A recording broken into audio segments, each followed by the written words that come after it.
Oh, 112, which was Forte. The name was Forte at first, but we was trying to get them going. We was trying to get other stuff going, and we wasn't really thinking about them as much. You know what I mean? So we could yeah. have had half that. We could have had half that first album, man. But Wow. because she wanted to record the songs, you know what I mean? The songs that we had did, Yeah. she wanted to record them over, man. But we didn't do nothing. We just did some new stuff. So Oh. that pre-chorus, man, what happened was I think Bob touched on it, but what happened was Mario was working on Tamia, right? And we was in the studio, you know, just hanging out and all that. And then Mario was like, "Y'all like me?" And it was like, "Guess where I got my style from? These dudes right here." Said, "Man, guess where I got my drum breaks and all that stuff from him." And so he was pointing at me because I'm the one that gave him the breakbeat crates, you know what I mean, and learn about Okay. breakbeats and all that stuff. It's like, man, y'all need to go listen to they tracks. So I remember I just did So Into You before that because Say Yeah was really special to my heart because my dad and them used to always play that. You know what I mean? Mm. Their band always did that song. So when I got the album, when I found out where that song was at, on what album it was from, I was like, you know what? One day I'm gonna sample this, and it's gonna be a song. You know what I mean? So I Yeah. sampled it, and then I put the Mary Jane drums on it, and it was already there. So it was on, but it was on a cassette. It wasn't on a CD, right? Okay. So when we were showing her stuff, I was like, "Hey Bob, you know what? I think I did one the other day. She might like." As soon as I put that on, man, everybody started going crazy. Man. All the A&R started going crazy. And it was real. It was like, you know, a cassette track, Mm. the A cassettes, it didn't really have a good, you know, it was a hiss in it, you know what I mean? And it Mm. still was going crazy, man. I was like, Wow. okay, if they going crazy like that, man, wait till we do it. So what happened was we went back to the hotel and me and Bob was talking on the phone. Bob was like, "Hey man, you got to come up with a hook real quick, Tim." I said, "Come up with a hook, man." I was like, "All right." I said, "Be thinking about a melody too, man." So I called Bob. So when we hung up, I don't know, for some reason, man, I came up with a hook really quick, and I start singing it to Bob, and he was like, "Hey man, that's a crazy hook right there." I said, "You know what? Let's get Brandy to do the demo, man, because we already knew Brandy because she was a real good friend of ours." So Wow. Brandy and Mario did the demos for us. That's why Mario is on the backgrounds. That's So Into Oh. You. Mario's on the backgrounds, but we had to take Brandy off, man. Oh, so the label wouldn't have wanted it. Nah, man. We was like, we don't want nothing. We don't want nothing going on. No back and forth. No competition aspect. Nothing, man. So we had Mario do it. So Mario did the vote. So then he did the verses after Brandy did it. Oh, okay. Okay. Yeah. How did Brandy And then sound? so and then he did the background. So he was already working on the album. So she was like, let's just leave him on the backgrounds. You know what I Oh, mean? So that's how that happened, okay. man. Okay. Yeah. So Tamia didn't really care much about having her vote doing her own background. Nah, she didn't even really care. And the A&Rs didn't either because when Mario the background sounded so good when Mario did it that they was like, you know what? Y'all should just leave Mario on there, man. It Cause he sounds like a already on the female. backgrounds on some of her songs, on some of the other album songs. So leave him on there and just put Timmy on the top. We was like, okay, cool. Okay. Okay. So that's how that happened, man. But no, Okay. but we could have wrote the whole song too, man, because matter as a matter of fact, man, I think on her, I had a whole verse written for the second verse. So she was like, she was in the booth, right?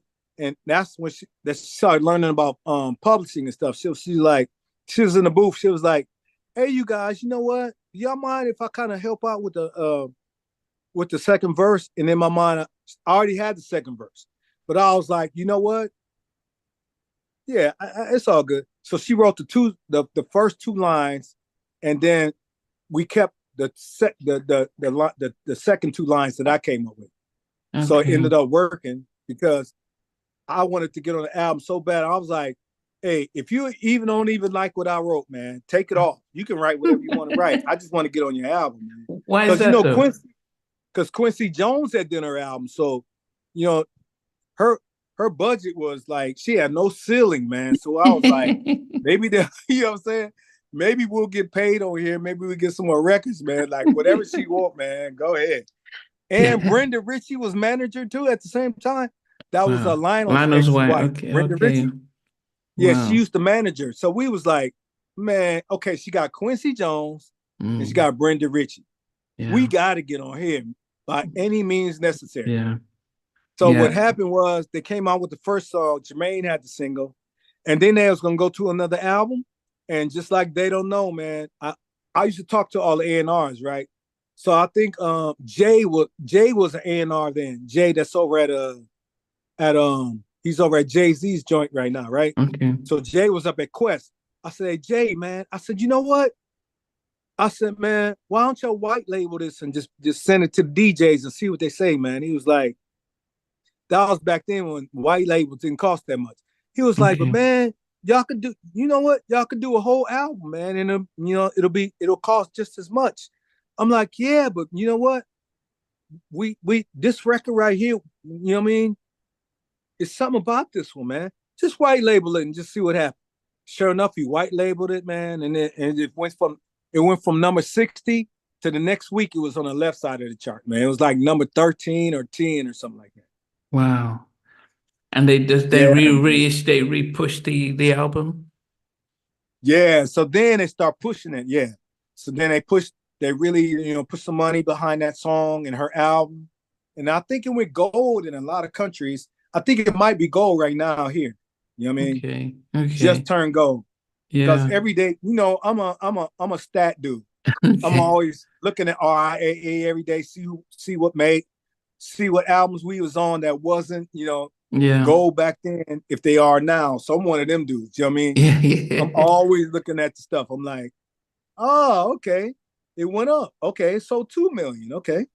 Yeah. Yeah, but But the that thing was is, one of the ones. because I'd been a fan of Tamia's when she first came out with "You Put a Move in My Heart," because my favorite all-time favorite song is "The Lady in My Life," Michael Jackson, written by Rod Temperton, Right. produced by Quincy.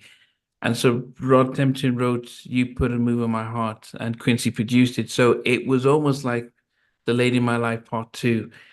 And then her voice was very unique and distinct when she sang. I was like, wow, this so one of my favorite female vocalists is Tamia.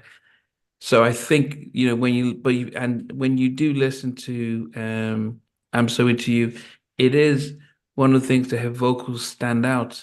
And but when you guys were putting it together, did you think it was going to be a hit, or you just thought it was just a nice? Not at Okay. all, man. Cause I was just messing around, man. I just was like, you know what? This is a record that my dad's band used to do. So let me just go ahead and sample that. Let me find some drums. So then I sampled Mary Jane Girl drums. And then we didn't have a studio in the house at first. So it was just I just recorded it on a 8-track and then just showed her, you know what I mean? And then it just ended up doing what it did, man. It's weird about music, man. Like sometimes it sounds like it could be like with the right push, it can be what can be, but Mhm. you just don't know because you don't know how much money they're gonna put behind it. Because behind the scenes, it takes a lot for a record to be number one, man. It ain't just you producing it. Because once you turn in, you're talking about, man, like marketing, promotion, radio promotion. Then they got to go on these little tours. Mm. Then the radio got to pick it up. And then, you know what I mean? It's just so much stuff that just goes behind it that you just don't know, man, what it's going to do. So that's one of them records that, like, you know what? It's a single. I was just thinking about this. I'm like, you know what? We got another single. And if it do good, you know what I mean?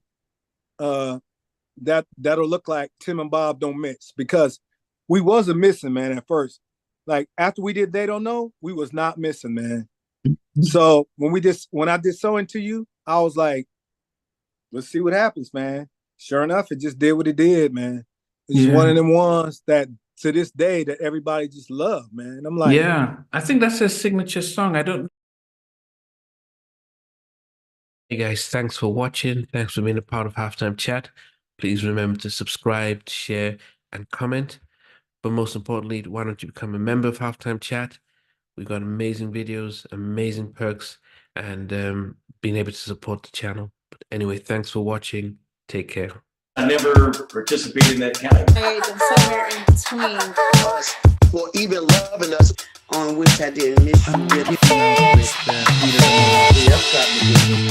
What was it like growing up? She's still making an impact on 4 houses down. I have a couple of pieces. Trying to get this one and that one. That works for you, but just for me, No, okay, you're okay. They don't understand what Jonas Boyz II Men and all Play it. and all these guys, they all work together. I mean, I love all different genres.